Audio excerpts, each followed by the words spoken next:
Hey everybody. I want to send a quick video, and the reason being, the reason I didn't type out a post in Facebook is that I'm one of these people that I don't really like texting. I don't like, especially if it's anything much past, can you pick up a loaf of bread? If it's anything important, too much gets lost in translation. You know, how you say things, the tone in which you say things, the expression on your face, your hand movement, your body movement.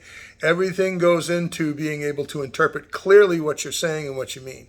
If you just put text on the screen, it gets misinterpreted all the time. What was he really saying? Or what did he mean by this? What did he mean? Because you're missing all the other elements of communication, right? Texting or writing a letter, that's only like 25% of communication.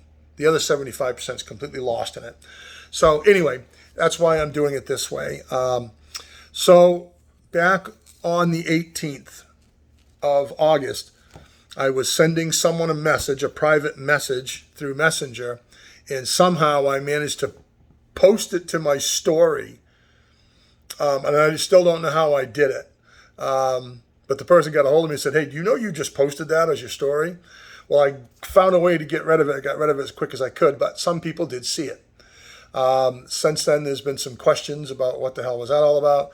And the reason why I probably got that screwed up is because had a lot of drugs in me at the time, and I was covered with a bunch of wires and tubes. That's because I was in the hospital at the time. On the 18th, I woke up that morning with a heart rate that was at 165. That was my waking. So I woke up like I was running a race.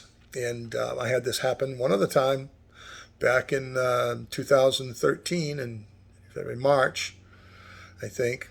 I was supposed to meet some friends at Carolinas, and I ended up having to send a text to Ryan that night, or Proby to some of you, because he was working the bar, and I had to say, "Hey, look, send him over a drink, let him know I can't be there." He goes, "Why?" I go, "'Cause I'm in the hospital." He's like, "What? What's wrong?" And that night was the night that my heart rate got up to, I think it was up at one point to 500 beats per minute. And I was going to die if they didn't stop my heart. That was the night that they stopped my heart. And they said they were going to get me right back in like 45 seconds, but it ended up being a little bit longer. There was a lot of panic. So that was the night. If you ever hear me say I was dead for a while once, that was the night. So I've been through this before, and it turned out after a lot of investigation, it wasn't my heart. It was probably stress. And anyway, so on the 18th of this month, I woke up that way. And I have been under a lot of stress down here. A lot of you people don't know that because I don't like sharing things that are, of that nature on Facebook. I just don't. There's certain things I don't think people need to know. And I wouldn't be doing this had I not accidentally posted that video to my story. I didn't realize I did it. And people saw it, started asking questions. And if you don't answer, then people start inventing the story for you. So I just want to clear it up. So I did go to the hospital. I waited. That started at 6 a.m. I waited till 11:30 a.m. that morning before I finally gave in and went to the hospital. And my heart rate sitting in the waiting room was around 240. It had gone up. It got to around 300 at one point while I was there in the emergency room. They worked on me from 11:30 that morning, and it wasn't until 11:30, 12 o'clock later that night that my heart rate finally got under 100 beats per minute and eventually got down to about 75 on average and went back to normal. They kept me there for a few days because there were other issues that they were looking at or trying to rule out that caused it, but it was just stress. And like I said, a lot of you folks don't know it. I don't talk about it, but I should have been on my way back to Maine at mid-April. That was the plan.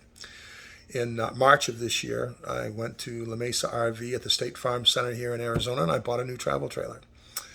Loved it. Unfortunately, it turned out to be a lemon. There was tons of stuff wrong with it. This thing, I think, had been hit before, or something happened to it. It got popped up in the air and landed maybe on the trip here. I don't know. But it had a ton of problems with it. Some of them were from the factory. So I have had to hire an attorney and going through lemon law things with taking this the lemon law route. And then also on July 9th, I was driving down the road, had a woman in a Tesla who was just like looking at her. You could see her. I could see her coming at the road. She was looking at that monitor and she was frigging with that monitor, I think. Totally not looking at the road. She crosses the road, crosses the center line, and smashes into the rear end of my car, rear quarter panel, rear wheel, bumper, trunk area, like hits me. And that was on July 9th, right? The only reason why that woman hit me was because I was still here because of that damn RV. I should have been on the road the end of April heading back to Maine with it. That was the plan. I don't want to be here for another summer. That's enough stress in and of itself. Then when I got in the accident on July 9th, well, now I've lost a vehicle that I need to be able to, get around, do my thing with. And so I've been without that now, since July 9th, right? So well over a month, going into month number 2. So my stress levels have been absolutely through the roof. There's a million other things behind that. I need to get back to Maine to see my doctors. I need to get back to see my eye doctor. I need to get back to see my dentist. I need to get back to see my regular doctor for like general health. There's all kinds of things I had planned to do this summer. I was going to do camping up there, see family, see friends that I haven't seen in a long time. I've been virtually alone down here for now it's almost a year and a half, for Christ's sakes. I was only planning on being down here for around 8 months or so at most. So it's just been a situation where it's been one thing after another. Everything that probably could go wrong has gone wrong. And I've had a bad luck of probably 3 things go wrong total. One of the other things I'll eventually get into with everybody, it's nothing super bad, trust me, but it was enough to cause me some issues down here. So that's what's going on. So anyway, some of the rumors going around about that little video that got posted to my story that shouldn't have left a lot of questions. Because in that video, I was covered in tubes and wires too. So it wasn't even so much I said, but it was the image of me in the video. Because I don't think I really talked about what was going on. So anyway, so that's what this is about, just to clear that all up. I'm okay. I'm hoping now that I'll be back soon. I just got a call from the DA's office this morning back in Penobscot County, and apparently they're finally going to get the shooting trial going to court. The Jordan Bishop trial. I don't know if it's state of Maine versus Bishop or what it is, or if it's me versus Bishop, because it's an attempted murder trial. I was the attempted murderee. So it looks like that's finally going to go to court since 2019 to now. So if for nothing else, I'll have to be back for that shortly. So hopefully I'll be able to see some of you soon. But so I don't know if you've heard anything, you may not have, but if you're connected to certain people, you may have. But that's the truth. I'm okay. I'm out. This isn't the first time that I've circled the drain. One time I actually went in it for a little bit and they pulled me back out of it.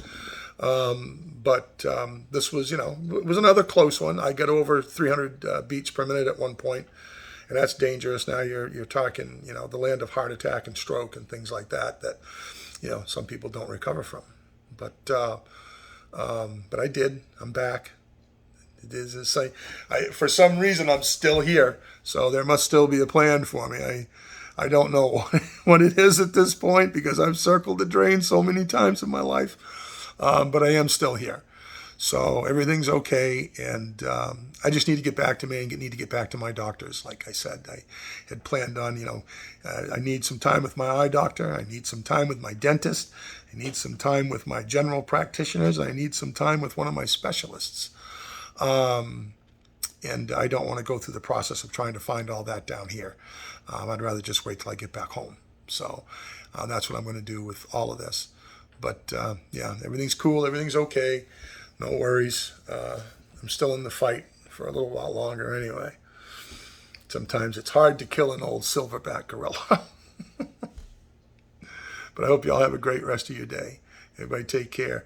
And I know it's next to impossible to do, but try and keep your stress levels to a minimum. And eat more vegetables, damn it. And try to be as healthy as you can. All right? Love you all. Peace, love. Namaste. And I'll talk to you soon.